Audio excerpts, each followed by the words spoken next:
আমি মকটেল চৰ্বত বা ককটেল বিচাৰি বা বাহিৰৰ পৰা অনা কোনো দৰকাৰেই নাই।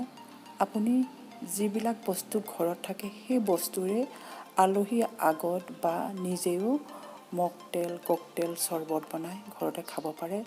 আহকচোন, ইমান দাম দি কিনি খোৱাতকৈ আমি ঘৰতে বনাওঁ এনে ধৰণৰ মকটেলৰ ৰেচিপি। এই মকটেল ৰেচিপিবিধ মই খুব সাধাৰণভাৱে বনাই লৈ আহিছোঁ। আপোনালোকে নিশ্চয় ভাল পাব। ভিডিঅ'টো প্ৰথমৰ পৰা শেষলৈকে চাই যাব। আৰু যদি ভিডিঅ'টো চাই ভাল পায় তেন্তে লাইক কৰিব, কমেণ্ট কৰিব। আৰু যিসকলে মোৰ চেনেলটো কেতিয়াও ছাবস্ক্ৰাইব কৰা নাই, ছাবস্ক্ৰাইব কৰিবলৈ পাহৰি নাযাব। আহক আমি ভিডিঅ'টোৰ মাজলৈ যাওঁ। মই পানী এগিলাচ লৈছোঁ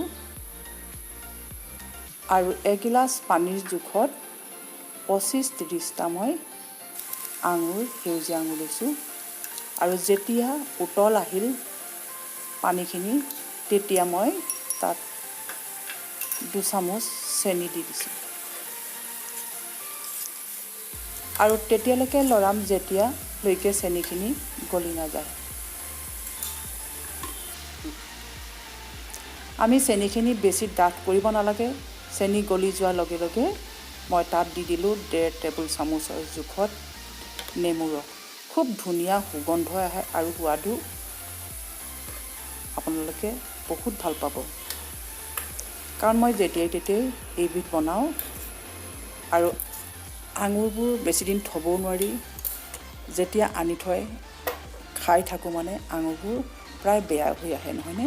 সেয়ে এনেদৰে বনাই পেলাওঁ আৰু সপ্তাহ ধৰি খাবৰ কাৰণে সংৰক্ষণ কৰি থওঁ। এতিয়া দেখিছে মই যিখিনি আঙুৰ বইল কৰি লৈছিলোঁ সেইখিনি মিক্সিত মই পিহি ল'লোঁ আৰু ৰসখিনি মই উলিয়াই এনেদৰে বটলত থৈ দিছোঁ।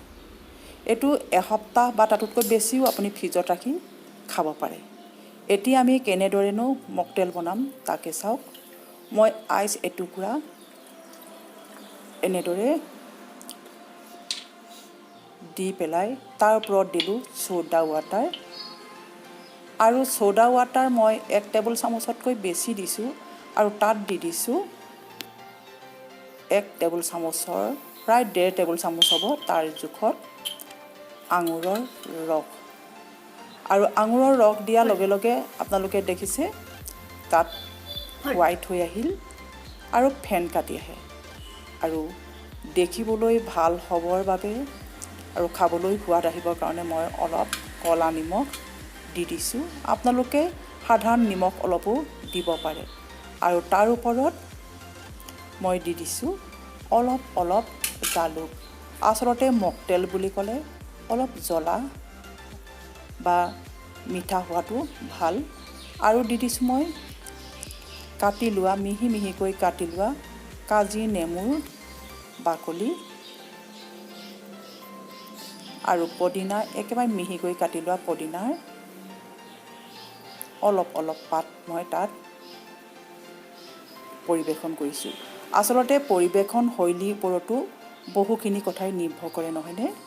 দেখিছে কিমান সুন্দৰকৈ তৎক্ষণাত কেইমিনিটমানৰ ভিতৰতে আমাৰ এবিধ সুন্দৰ মকটেল ৰেচিপি তৈয়াৰ হৈ গ'ল।